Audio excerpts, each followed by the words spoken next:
नमस्कार दोस्तों, स्वागत है आपका मेरे चैनल KTP क्लासेज में। आज हम शुरू कर रहे हैं कर्म कारक का दूसरा भाग। पिछले भाग में हमने देखा कि किस प्रकार जो कर्म कारक है उसका प्रयोग किन किन शब्दों के साथ होता है और कर्मणि द्वितीय जो सूत्र है उसके द्वारा जो कर्म है उसमें द्वितीय विभक्ति का प्रयोग होता है। आज हम कुछ सूत्र देखेंगे जो कर्म कारक में काम आते हैं और आज का हमारा पहला सूत्र है अधिसिंग स्थाश्याम कर्म।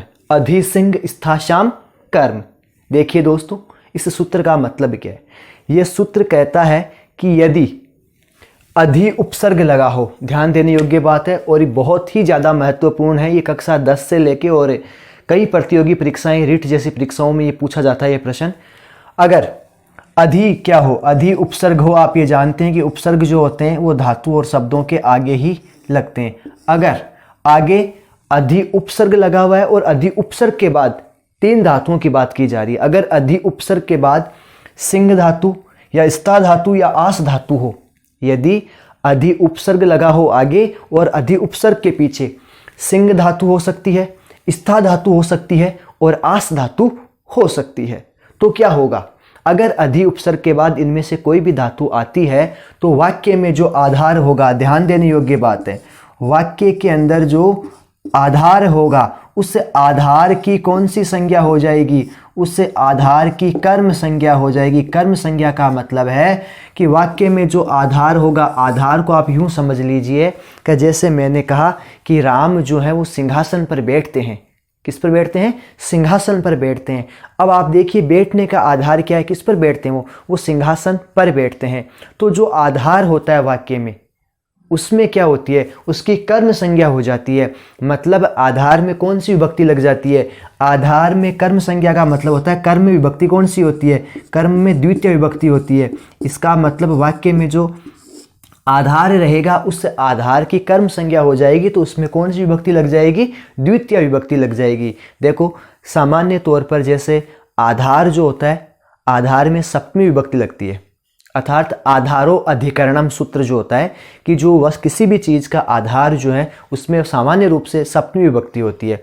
ये सप्तमी विभक्ति से हटकर है, क्यों है, क्योंकि अगर अधि उपसर्ग आ रहा है सिंह स्था और आस धातु से पहले, तो ये एक तरीके से आप यूँ कह दीजिए कि ये सप्तमी जो है उसके एरिया में ये घुस रहा है, उसके क्राइटेरिया में जा रही है, अपवाद बन रहा है अपने आप में। तो ध्यान रखना है, अधि उपसर्ग अगर लगा हुआ है इन तीनों धातुओं के किसी भी धातु के पहले लगा है तो वाक्य में जो आधार होगा उसकी कर्म संज्ञा होगी, मतलब उस आधार में क्या हो जाएगा, द्वितीय विभक्ति का प्रयोग हो जाएगा। अब आइए हम कुछ वाक्यों से इसको समझने की कोशिश करते हैं। देखो मैंने पहला उदाहरण लिया कि राजेश है।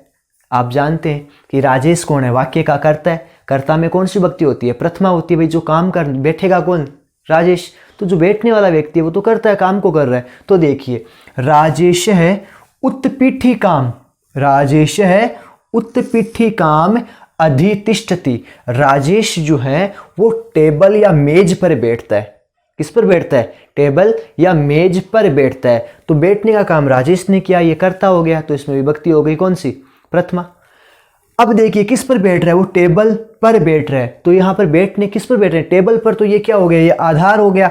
अब इसमें सप्तमी होनी चाहिए थी, लेकिन क्यों नहीं हुई सप्तमी, क्योंकि अधि उपसर्ग जो है, देखो तिष्ठति बैठता है, तिष्ठति यानी बैठता है, तो स्था धातु से क्या बना है, तिष्ठति बना, स्था यानी बैठना। तो देखिए अधितिष्ठति हो गया, तो ये अधि उपसर्ग लगा हुआ है तिष्ठ धातु के पहले, तो यहाँ पे सप्तमी नहीं होकर हमने क्या कर दिया है, हमने द्वितीय कर दिया यहाँ पर। अगला उदाहरण देखिए आप, नृप यानी राजा और सिंहासनम अध्यास्ते। राजा जो है सिंहासन पर बैठता है। अब आप कहोगे इसमें अधि उपसर्ग कहाँ लगा हुआ है, बिल्कुल लगा हुआ है। पहले तो देखिए सिंहासन में तो हो गया सिंहासनम, द्वितीय विभक्ति लग गई।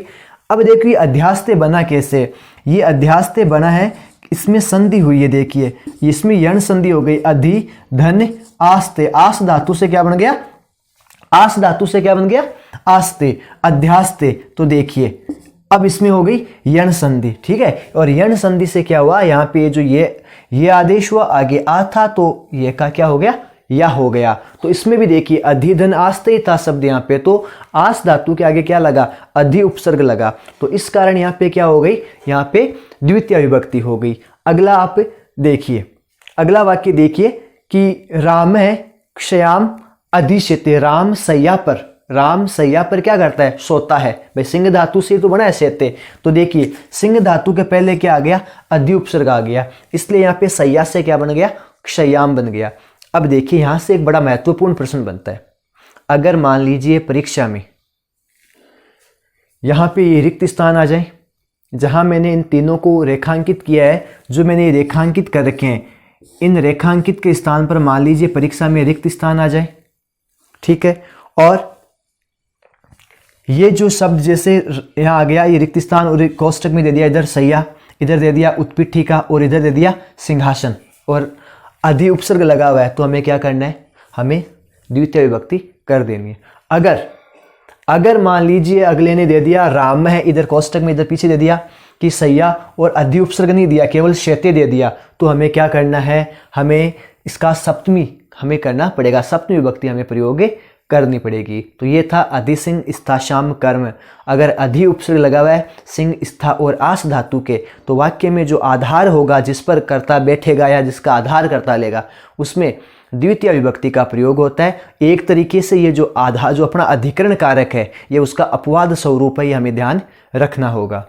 अगला देखिए आप, उपान वंधंग वशः, उपान वंधंग वशः अर्थार्थ, इसका मतलब क्या है, देखिए ये सूत्र कहता है कि अगर वस धातु के पहले, वस यानी वसना रहना, अगर वस धातु से पहले क्या हो, उपसर्ग आ जाए या अनु आ जाए, अधि आ जाए या आ उपसर्ग आ जाए, अगर वस धातु के पहले उपसर्ग हो या अनु हो या अधि हो या आ उपसर्ग हो, तो क्या हो जाएगा कि वाक्य में जो आधार है, उसी आधार की, इसमें भी क्या, आधार की कौन सी संज्ञा हो जाएगी, आधार की कर्म संज्ञा हो जाएगी। कैसे, तो देखिए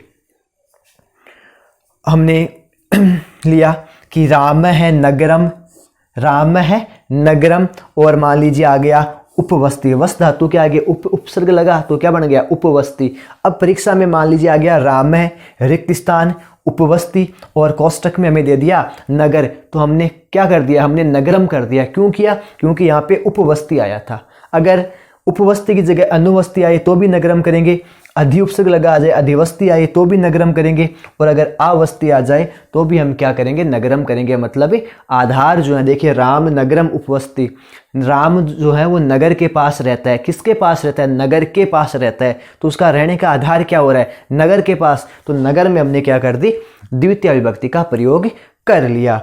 एक और सूत्र देखिए, अभिनिविश्च, अभिनिविश्च कह रहा है अभि और नि जो है, ये अभि और नि उपसर्ग के बाद अगर विश धातु आ जाए तो भी क्या हो जाएगा, तो भी क्या होगा कि जो आधार होगा उसमें क्या होगा, उसमें द्वितीय का प्रयोग होगा। राम है ग्राम से, देखिए ग्राम हमने क्या कर दिया, हमने ग्रामम कर दिया। क्यों कर दिया, क्योंकि यहाँ पे अभि और नि था और किसके आगे लगा हुआ था, यह विश धातु के आगे लगा हुआ था। तो इस प्रकार हम जो है द्वितीय का प्रयोग करेंगे। अब हम देख रहे हैं कर्म कारक में ही अकथितम च सूत्र जो है, इस अकथितम च सूत्र से 16 ऐसी द्विकर्मक धातुएं होती है संस्कृत में, जिनके प्रयोग में क्या होता है, जो द्वितीय विभक्ति है उसका प्रयोग होता है। अब आपके मन में ये प्रश्न आ रहा होगा, कई जगह जो है बच्चे इस चीज़ से क्लियर ही नहीं हो पाते, क्योंकि इतना बड़ा ये अपने आप में 16 इतनी बड़ी धातुएं हैं, जहाँ से एक एक के बारे में मतलब समझाना काफ़ी एक तरीके से कहीं मुश्किल काम होता है, और समझाने का जो तरीका होता है वो इतना मुश्किल हो जाता है कि बच्चे उसको समझ ही नहीं पाते कि आखिर ये है क्या।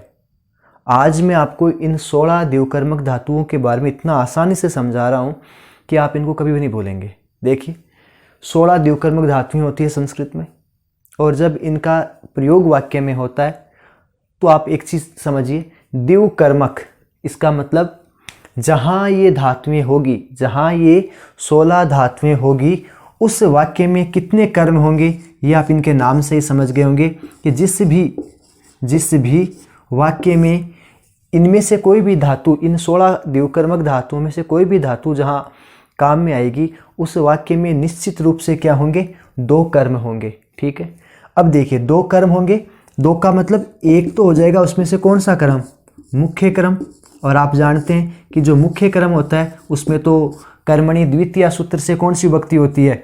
मुख्य क्रम में तो आप वैसे भी जानते हैं कि कौन सी होनी है? द्वितीय विभक्ति होनी है मुख्य क्रम में। तो जैसे मैंने कहा कि मैं घर जाता हूँ, अब मेरा काम ही क्या है? घर जाना। तो मेरा मुख्य काम घर जाना है, तो वहाँ तो सीधी सीधी हो जाएगी कर्मणि द्वितीया सूत्र से। अब आप देखिए, जब मुख्य क्रम में द्वितीया हो गई तो अब बचा कौन सा क्रम? इसका मतलब गौण क्रम। गौण का मतलब होता है कि जो कर्ता के लिए ज़्यादा कोई महत्वपूर्ण नहीं है। तो अब गौण क्रम जो ये बचता है, अब ध्यान देना है कि ये जो गौण क्रम जो बचता है इसमें भी क्या होगी? इस गौण क्रम में भी कौन सी विभक्ति होगी? द्वितीय विभक्ति होगी। और इस गौण क्रम में यानी जो कर्ता के लिए इतना मुख्य नहीं है, अब मैंने एक वाक्य लिया कि मैं राम जो है, मान लीजिए राम जो है वो गाय से दूध दूहता है। अब देखिए राम जो है उसके लिए मुख्य क्रम तो वैसे देखे तो क्या था? उसके लिए था दूध दूहना। भाई राम दूध दूहता है तो दूध हमारा कर्म हो जाता, उसमें तो कर्मणि द्वितीया से जो है द्वितीय विभक्ति होनी चाहिए थी। अब मैंने इतना और जोड़ दिया उसमें कि राम जो है वो गाय से दूध दूहता है। अब देखो गाय से जब दूध को दुहा जाएगा, इसका मतलब क्या है? यहाँ जो दूध है वो गाय से क्या हो रहा है? दूर हो रहा है। तो दूर होने के अर्थ में तो क्या होनी चाहिए? यहाँ पे अपादान संज्ञा होनी चाहिए, मतलब पंचमी विभक्ति होनी चाहिए गाय के अंदर, कि गाय से जब दूध को दूहेंगे, गाय से दूध, इसका मतलब अलग होने का भाव आ रहा है। और यहाँ पंचमी होनी चाहिए, लेकिन ध्यान ये रखना है यहाँ पे पंचमी नहीं हो रही। क्यों नहीं हो रही? क्योंकि पंचमी क्यों नहीं हो रही? क्योंकि यहाँ पे जो है दुहना, दुह जो है वो अपने आप में कौन सी धातु है? द्विकर्मक धातु है। और द्विकर्मक धातु क्या कहती है? कि जो गौण क्रम होगा जो कर्ता के लिए इतना महत्वपूर्ण नहीं होगा। अब देखिए राम जो है वो गाय से दूध दूहता है, तो उसके लिए मुख्य तो दूध है, गाय उसके लिए इतनी मुख्य नहीं है। लेकिन क्या कह रहा है ये जो द्विकर्मक धातुएं क्या कहती है? अकथितम च सूत्र क्या कहता है कि जो गौण क्रम होगा जो कर्ता के लिए महत्वपूर्ण नहीं होगा, उसमें भी क्या होगा? उसमें भी अकथितम च सूत्र से कौन सी विभक्ति का प्रयोग हो जाएगा? द्वितीय का प्रयोग हो जाएगा। इसका मतलब जहां 16 द्विकर्मक धातुओं में से कोई भी धातु का जहां प्रयोग होगा उस वाक्य में दो कर्म होंगे। एक तो मुख्य कर्म होगा जो कर्ता के लिए सबसे ज्यादा क्या होगा? इप्सित होगा, जरूरी होगा। और दूसरा जो गौण क्रम होगा, उस गौण क्रम में भी अपि शब्द का आपको प्रयोग मिलेगा। उस गौण क्रम में भी द्वितीय का ही प्रयोग होगा। वो क्यों होगा? वो होगा अकथितम च सूत्र से, यानी 16 द्विकर्मक धातुओं में से कोई भी धातु अगर वाक्य में आ रही है तो अपने साथ दो क्रम लेके आएगी, एक मुख्य और दूसरा गौण।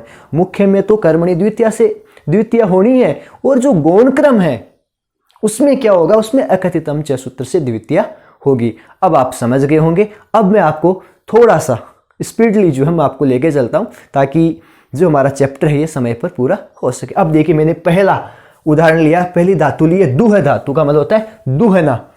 कृष्ण है, गाम दुग्धम दोग्धी। अब देखिए कृष्ण जो है, सामान्य रूप से इस वाक्य को देखिए मैंने इस गाम को छुपा दिया। कृष्ण है दुग्धम दोग्धी, सही है, ये मुख्य क्रम है। कृष्ण क्या करता है? दूध को दूहता है। कृष्ण जो दूध को दूहता है। अब मैं लेके आ गया गा शब्द, गाय लेके आ गया गा शब्द, गाय से दूध को दूहता है, तो इसके लिए मुख्य क्रम क्या था? इसका दुग्धम। इसका मुख्य क्रम क्या था? ये मुख्य क्रम था इसका दुग्धम। अब किससे दूर है? गाय से। पंचमी होनी चाहिए थी, लेकिन क्या होगा? मैंने बताया गौण क्रम है। भाई गाय से दूध दूहना इसके लिए कोई महत्वपूर्ण नहीं, इसके लिए तो दूध को दूहना महत्वपूर्ण है। लेकिन ये जो हमारा जो गौण क्रम है इसमें भी इस सूत्र से क्या हो जाएगी? द्वितीय। तो देखिए गा से गाम हो गया, इसमें जो है वो द्वितीय विभक्ति का प्रयोग हो चुका है। यही तो है अकथितम च सूत्र।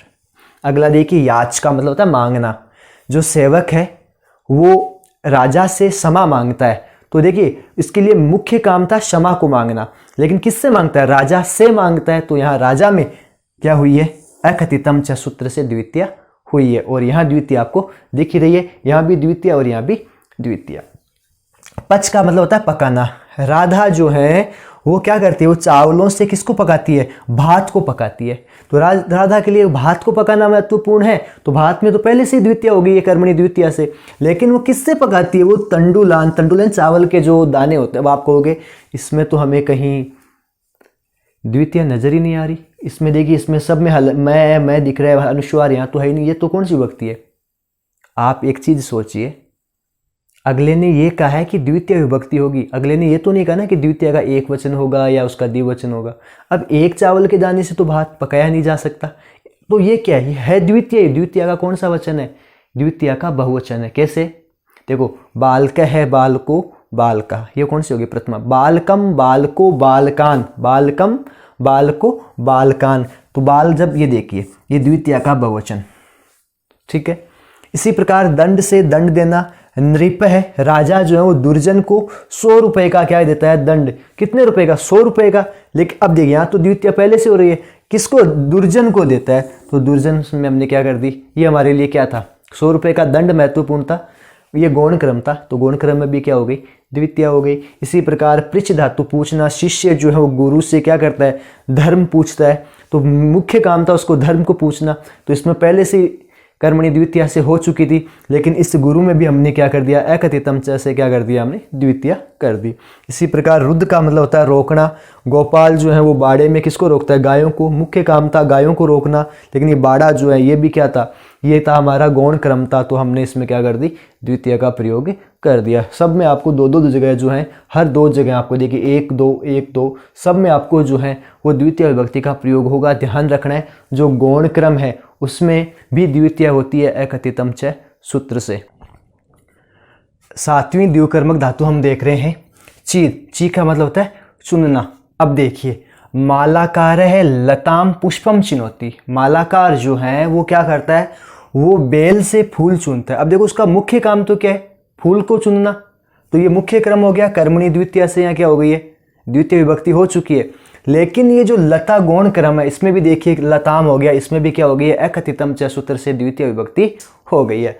आगे देखिए ब्रू धातु बोलना, गुरु शिष्यम धर्मम ब्रूते, गुरु जो है वो शिष्य से क्या कहता है, धर्म के बारे में बोलता है, तो मुख्य कार्य में जो है उसका धर्म के बारे में बोलना, तो इसमें तो द्वितीय हो ही रखी है। तो इसमें शिष्यम में देखिए गौण क्रम है, इसमें भी क्या हो गई है, एकथितम च से द्वितीय विभक्ति का प्रयोग हुआ है। उसी प्रकार सास यानी कहना, गुरु शिष्यम धर्मम, शास्त्री गुरु शिष्य से धर्म के बारे में कहता है, तो धर्म के बारे में कहना मुख्य क्रम है, लेकिन ये शिष्य गौण क्रम होते हुए भी उसमें क्या हुई है, द्वितीय हुई है। किस सूत्र से हुई है, एकथितम च से। उसी प्रकार मथ यानी मथना, मथना क्या होता है जानते हैं, मथना का मतलब होता है झगड़ मगड़ करना। बिलोना जब हम करते हैं तो उससे क्या होता है, जो मक्खन निकल के आता है उस छाछ से, ठीक है, तो मथना। तो देखिए स है क्षीर निधिम सुधाम मतनाती, वह क्षीर सागर से अमृत जो है उसका मंथन करता है। मूल काम क्या है उसका, अमृत का मंथन करना, लेकिन किससे कर रहा है वो, क्षीर सागर से कर रहा है। तो क्षीर सागर क्या हो गया, गौण क्रम, और गौण क्रम में भी देखिए क्या हुई है, द्वितीय विभक्ति का प्रयोग हुआ है। और मुख्य क्रम हमारा सुधा था, उसमें पहले ही कर्मणि द्वितीय से जो है वो द्वितीय विभक्ति उसमें हो चुकी है। इसी प्रकार मुश का मतलब चुराना, देवेंद्र है, कृष्णम धनम उष्णाति, देवेंद्र जो है वो कृष्ण का धन चुराता है या कृष्ण से धन चुराता है। मूल काम था धन को चुराना, लेकिन गौण क्रम क्या है, कृष्ण, तो कृष्ण में भी कौन सी विभक्ति लग गई है, द्वितीय। इसी प्रकार नी का मतलब होता है ले जाना, सह अजाम ग्रामम नैति, अजा को गांव में ले जाता है। तो देखिए मुख्य काम था अजा को ले जाना, तो अजा में तो वैसे भी देखिए कर्मणि द्वितीय से द्वितीय हो रखी है, लेकिन ये जो ग्राम शब्द इसमें भी द्वितीय हो गई, क्योंकि यहाँ अजा को ले जाना मुख्य काम है, गांव महत्वपूर्ण नहीं है, लेकिन गांव गौण क्रम होते हुए भी इसमें क्या हुई है, एकथितम च सूत्र से द्वितीय विभक्ति हुई है। उसी प्रकार हरि धातु हरण करना, सोहन ग्रामम धनम हरति, वह से वहन करना, कृष्ण ग्रामम भारम वहति। कृष धातु खींचना, कृष के क्षेत्रम, महिषी कृष्टि, जो किसान क्या करता है वो खेत में महिषी यानी भैंस को खींचता है, तो मुख्य काम क्या था उसको भैंस को खींचना, तो महिषी में पहले हो रखा है, द्वितीय हो रखी है, लेकिन यहाँ जो खेत है वो क्या है, गौण क्रम, तो गौण क्रम में भी कौन सी हो गई है, द्वितीय एकथितम च से। और इसी प्रकार भिक्ष धातु का मतलब होता है मांगना, सेवक जो है वो राजा से क्षमा मांगता है, मुख्य क्रम था क्षमा मांगना। अब इसमें क्षमाम हो रखा है, द्वितीय हो रखी है कर्मणि द्वितीय से, लेकिन जो गौण क्रम था किससे, राजा से मांगता है, तो राजा में भी नृप में भी क्या हो गया, नृपम हो गया, द्वितीय विभक्ति का प्रयोग हुआ है। और किस सूत्र से हुआ है, एकथितम च सूत्र से, यानी 16 द्विकर्मक धातुओं के योग में जो है मुख्य क्रम के साथ साथ गौण क्रम में भी क्या होता है, द्वितीय का प्रयोग होता है। बहुत ही अच्छे ढंग से मैंने आपको 16 की 16 धातुएं मैंने आपको समझाई है। उम्मीद करता हूँ कि ये आपको निश्चित तौर पे समझ में आया होगा, और ये केवल कक्षा 10 के विद्यार्थियों के लिए ही नहीं, बल्कि प्रतियोगी परीक्षाओं की जो तैयारी कर रहे हैं, रिट जैसी, सेकंड ग्रेड जैसी प्रतियोगी परीक्षाएं जो भी आगामी समय में आने वाली है, 100% कह सकता हूँ कि इनमें से जो विगत प्रश्न पत्र है उनमें भी प्रश्न पूछे गए, और आगामी परीक्षाओं में भी इनमें से जो है प्रश्न पूछे जाएंगे। धन्यवाद।